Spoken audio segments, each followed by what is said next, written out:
Hello all. So let's talk about programming for the week. There we go.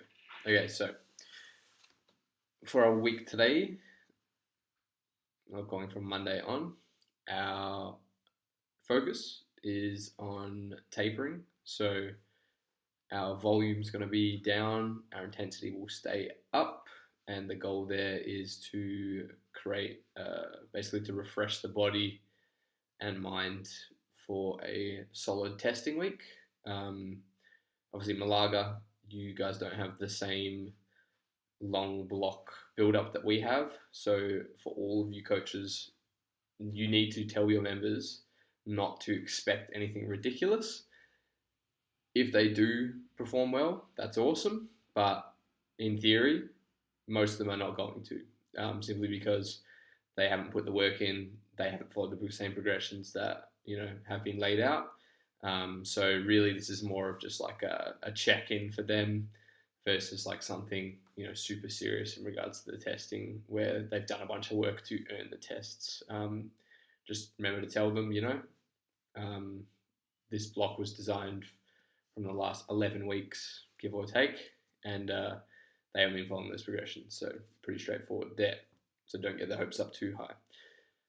Now, as far as what we have, Monday, we've got some snatch waves. The way that it's formatted, just so everyone understands, you'll do one working set every 2 minutes 30. There's only 4 working sets, so volume is very low. We have 6 snatches across all up. Your first 2 minutes 30, you're going to do 2 at 75%, 1 rep in the next 230 at 85. Then we're going to go 2 at 80% at the next 2 minute 30 window, and the last one will be 1 rep at 90%.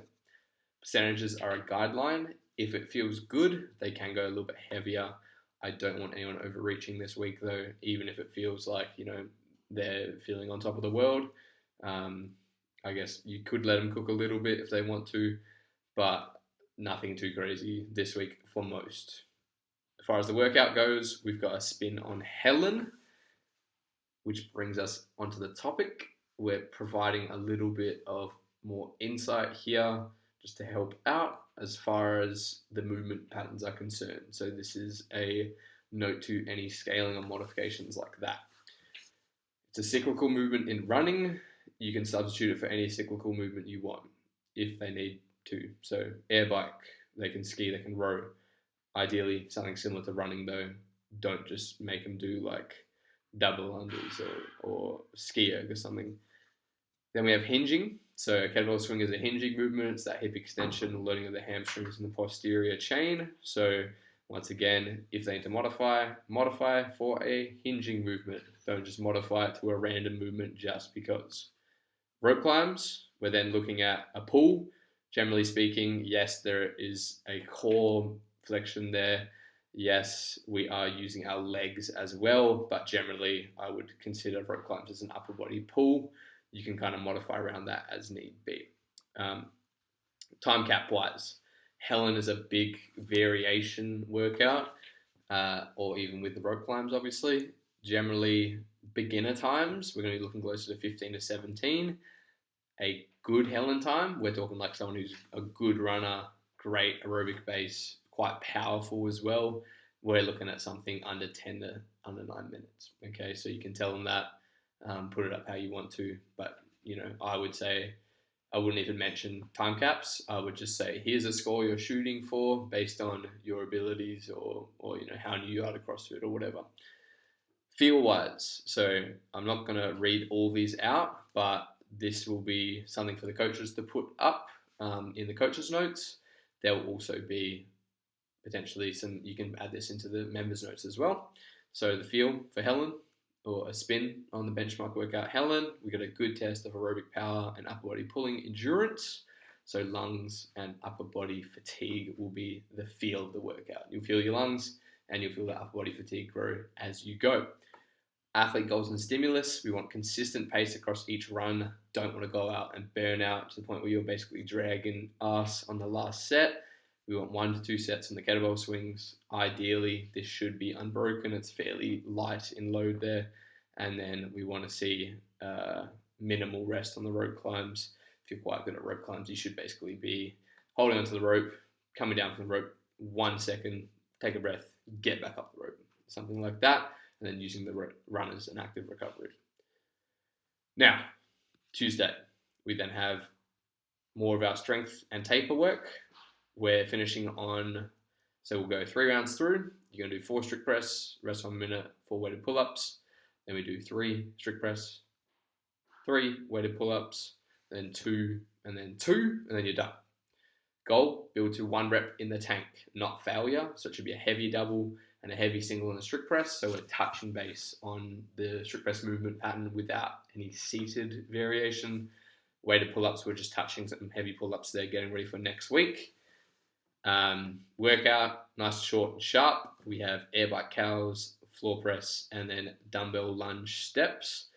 Only difference between male and female will just be those air bike cows. We have 16 cows, 11 cows, and then 5 cows for the gals.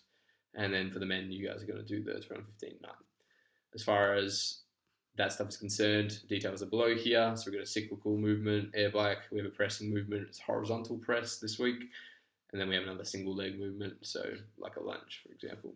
And then, like I've said before, time cap, and then competitive number at the bottom. Feel, athlete goals, all there. Next one, front squats. We've got some singles. This should feel hard, but it should be snappy. I want you to push movement speed on these, so there should be some fast singles on the front squats. We want that velocity to be up, so we want the speed and power to feel good.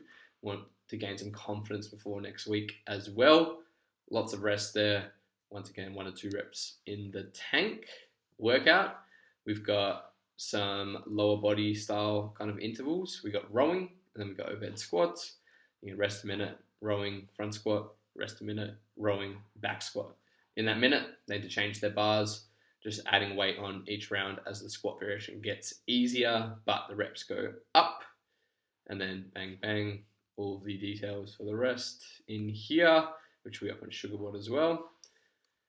Thursday, gymnastics progressions. We're progressing on our ring muscle up. If you have any questions about the drills, please ask. We're still looking at developing strength and skill. If you have athletes who are really good at ring muscle up, still good to touch on both. Potentially make them work a little bit harder though. Give them some actual more difficult drills to do. Or if you need some, don't afraid to hit me up or one of the other coaches. Workout, we have a gymnastics biased workout. We're kind of progressing on here. We're now looking at more of a muscular endurance stimulus, so strict pull-ups. We've got some wall-facing handstand push-ups. We're not really going to touch too many of the regular handstand push-ups or strict ones for the next couple of weeks.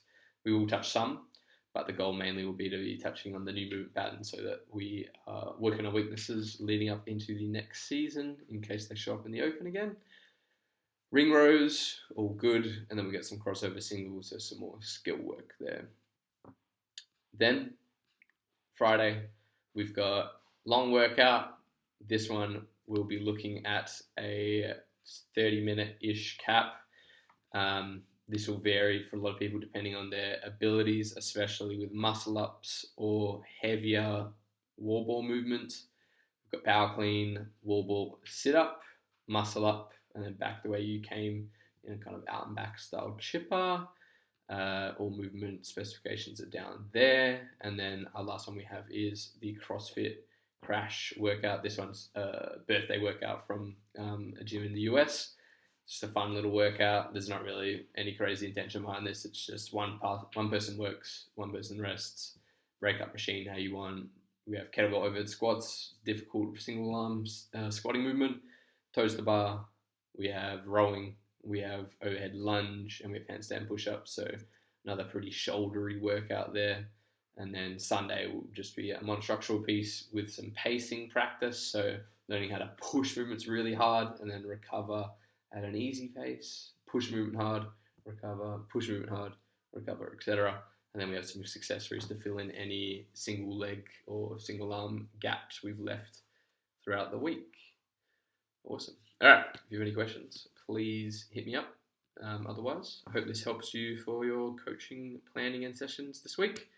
And yeah, good luck and enjoy.